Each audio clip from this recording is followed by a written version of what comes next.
हाँ जी बच्चों, जिस चीज का इंतजार था आपको, हाँ वही अपॉर्चुनिटी जिसका नाम है एफएमजी एग्जाम अब आ रही है। ये मेरी बात को ध्यान से सुनना है। मैंने बोला अपॉर्चुनिटी आ रही है, तुमने सोचा प्रॉब्लम आ रही है। मैं कह रहा हूँ अपॉर्चुनिटी है, तो पॉजिटिविटी से देखते हैं। इसको खत्म करेंगे तो जिंदगी में और अपॉर्चुनिटी खुलेगी। अगर इसे प्रॉब्लम की तरह देखेंगे ना आखिरी हफ्ते में, तो ज्यादा प्रेशर फील होगा। Let's look at it with positivity, it's an opportunity coming your way. अब कुछ टिप्स हमारी तरफ से। बिल्कुल, सबसे पहले तो है mindset, that is the first step. हमने ये सोच के जाना है कि हम वहाँ जीतने के लिए जा रहे हैं। हमने ये सोच के जाना है कि हम इनफ हैं, हमने अच्छी तैयारी करी है और this is the best time to give it. हमेशा ऐसा लगता है कि काश एक और हफ्ता मिल जाता, काश एक और महीना मिल जाता, बट बिलीव मी ओहो, खत्म नहीं हो पाएगा, कभी भी खत्म नहीं हो हर बार पाएगा। एग्जाम से पहले ऐसी ही फीलिंग आती है। तो हमने माइंडसेट बिल्कुल ठीक रखना है, जिसे डॉक्टर सुमेर हमेशा विनर्स माइंडसेट कहते हैं बच्चों। वही लेके हमने एग्जाम हॉल में जाना है कि ये दिन हमारे लिए एक जीतने का दिन है।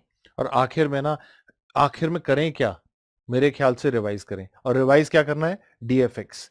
जितनी बार डीएफएक्स करोगे उतना फायदा होगा। कंसाइज रिसोर्स है, टीचर्स ने एक एक सेशन में आपको पूरा पूरा सब्जेक्ट रिवाइज कराया है, वर्कबुक आपके हाथ में है। उससे बढ़िया कुछ नहीं है। और उसके अलावा सीबीटी रिवाइज करना है। बिल्कुल, बहुत बहुत ज़रूरी है कि हम अपने दोनों सीबीटी के पेपर, और अगर आपको ऐसा लगे तो फास्ट मोड में एक बारी वीडियोस भी देख लें।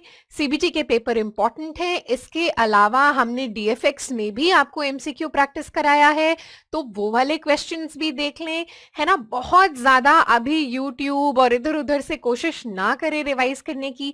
जो आपके पास गलतियां आ जाएंगी है, उसके अंदर, बिना मतलब पे फायदा हाँ, नहीं मिलेगा। आपके पास जो है वो रिलायबल है, टीचर्स का रिसोर्स है, उसी को लेकर हमने आगे बढ़ना है ना। सो डीएफएक्स करेंगे, सीबीटी के पेपर रिवाइज करेंगे, जो एमसीक्यूज क्लास में किए हैं वो रिवाइज करेंगे, and that's enough for your last week, in fact 6 days, है ना। अच्छा, कुछ ना एग्जाम दिन के लिए भी याद कर लेते हैं। एग्जाम वाले दिन पे ना कभी कभी ऐसा होता है, और मैंने एफएमजी पेपर में कई बार देखा है कि शुरू के कुछ क्वेश्चन आपको ऐसा हो सकता है आपके सेट में मुश्किल आए।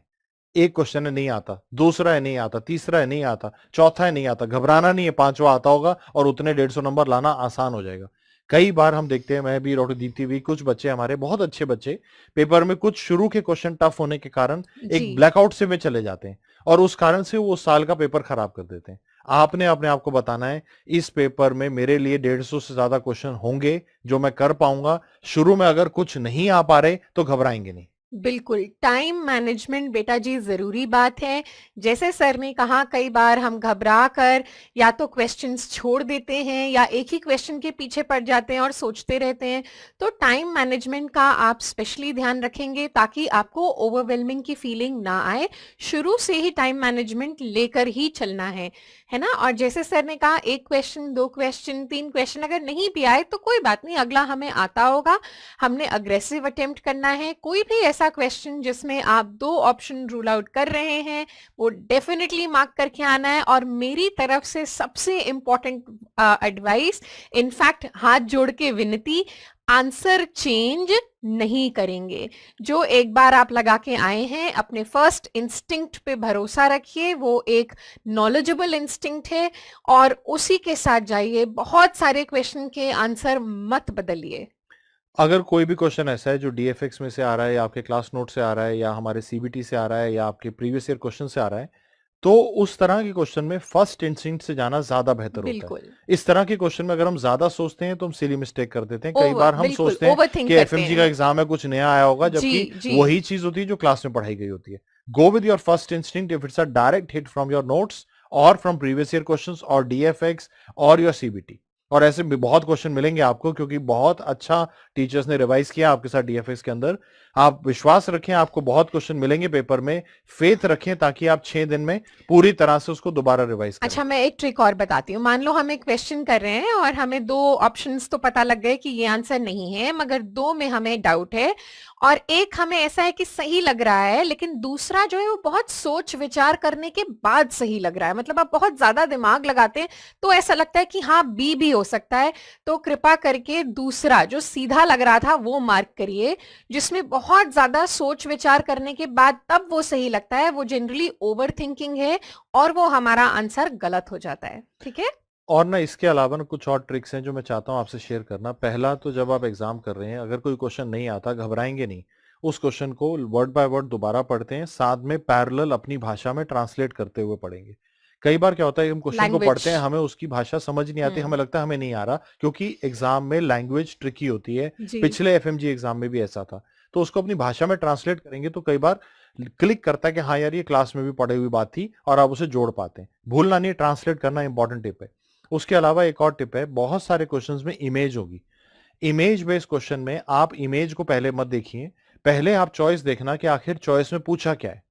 उन्हीं 4 चॉइस के हिसाब से इमेज देखना कि इन 4 में से क्या लगता है।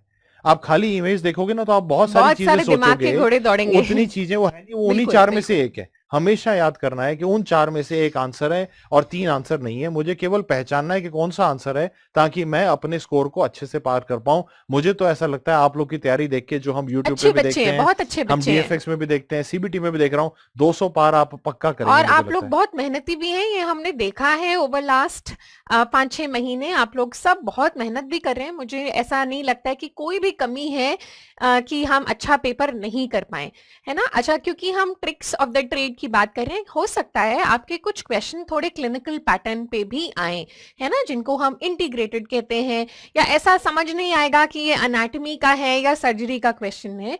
तो ऐसे क्वेश्चंस में पहली बात, हम घबराएंगे नहीं। दूसरी बात, हर लाइन में लगभग 1 या 2 कीवर्ड होते हैं बेटा जी, पूरी लाइन कभी भी इंपॉर्टेंट नहीं होती है।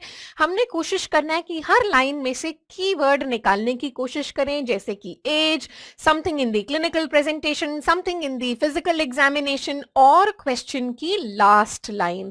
कई बारी लास्ट लाइन में वो वैसे वर्ड्स छुपे होते हैं जो क्लिंच कर देते हैं कि बेहतर आंसर ए होगा या बी होगा। सो लंबे क्वेश्चन अगर आए 3-4 लाइन के, घबराने की कोई बात नहीं है, तसल्ली से हम उन्हें पढ़ेंगे। जैसे मैंने कहा, हर लाइन में 1 से 2 कीवर्ड ढूंढने की कोशिश करेंगे, उनको जोड़ेंगे और फिर सही ऑप्शन पे मार्क करेंगे। और इसके अलावा ना, मैं ये कह रहा हूँ, अपने माइंडसेट को रीट्वीक करते हैं। एक बार मेरे साथ आपने दोबारा सोचना है कि कभी भी ना हम एग्जाम को एक डेस्टिनेशन सोच लेते हैं कि यार मुझे यहीं पहुंचना है, मुझे यहीं पहुंचना है, और अपने ऊपर बहुत प्रेशर बना लेते हैं। अब अगर उस डेस्टिनेशन की जगह उसको पड़ाव सोचे कि मुझे तो बहुत आगे जाना है, उसके बीच में मेरा ये पहला पड़ाव आ रहा है, मुझे एफएमजी निकालना है, फिर मैं, याद है ना आपको, नीट पीजी भी निकालूंगा और मैं बहुत अच्छा करूंगा, तो ये पहला पड़ाव है, कोई बात नहीं है, जर्नी का भाग है, कर लेंगे। तो थोड़ा कम प्रेशर फील होगा। और अपने आप को ये कहना है कि यार मेरा एग्जाम अच्छा हो या बुरा हो, मुझे उससे नहीं मतलब, मैं मेरा बेस्ट दे के आऊंगा। मुझे आपका बेस्ट चाहिए। एज अ टीचर मैं सिर्फ ये चाहता हूं, आप अपने पोटेंशियल से परफॉर्म करके आए। मार्क्स को ना देखें, कट ऑफ का ना देखें, अपने पिछले मॉक साल क्या टेस्ट, हुआ उसको ना अपने देखें। किसी भी पिछले साल के स्कोर के, मॉक टेस्ट के स्कोर को लेके फ्यूचर प्रेडिक्शंस ना करें कि सर मेरा बिल्कुल। मॉक टेस्ट में इतना आ गया, अब मेरा क्या होगा। कुछ नहीं होगा, आप पास करेंगे। अपने आप को पॉजिटिव रखते हैं, आप अपना बेस्ट एग्जाम दीजिए। जैसे आप ऐसे सोचेंगे, एक प्लेयर है जो प्रैक्टिस मैचेस में अच्छे रन नहीं बना रहा था, फाइनल मैच में जाके सेंचुरी मार गया। आप ये कर सकते हैं। अभी तक जो हुआ नहीं हुआ उससे कोई फर्क नहीं पड़ रहा, आप अपना असली बेस्ट एग्जाम एग्जाम अब दे है। के आएंगे। और as a senior, as someone जिसने बहुत सारे बच्चों को हर साल पेपर देते हुए देखा है, हमें पता है आप कहाँ कहाँ पे घबराते हैं। तो प्लीज इंश्योर करेंगे कि आप उससे पहली वाली रात अच्छे से सोने की कोशिश करेंगे। कोई भी ऐसी दवाई जो डॉक्टर के द्वारा प्रिस्क्राइब्ड नहीं है, आप अपने आप नहीं लेंगे। ठीक है, वो आपका मेंटल कॉन्शियसनेस लेवल कम करते हैं। तो आपने कोशिश करना है कि आप शाम तक पढ़ें, उसके बाद रिलैक्स करें, टाइम से सोएं, अपने मम्मी पापा माता पिता का आशीर्वाद लें, भगवान जी को थैंक यू बोलें कि एक अपॉर्चुनिटी आ रही है, और एक बिल्कुल वॉरियर के जैसे जो सिर्फ और सिर्फ जीतने के लिए आगे बढ़ता है, वैसे आगे बढ़ेंगे। और फाइनली अपने आप को याद कराना है कि इस बार आपने इतना अच्छा स्कोर लाना है कि उसके बाद आप हमें आके यहाँ इंटरव्यू दें। इस इंटरव्यू में आप हमें बताएं कि आप आगे क्या करने वाले हैं, और कौन कौन से एग्जाम में अच्छा करने वाले हैं। और हमारे साथ एक लाइन आपने बोलनी है, बहुत जरूरी लाइन है, ये तो बोले बिना हम जा ही नहीं सकते यहाँ से। अपना टाइम अपन खुद खुद लाएगा। लाएगा। ऑल द बेस्ट बच्चों, बहुत अच्छा पेपर करके आना। Keep rocking.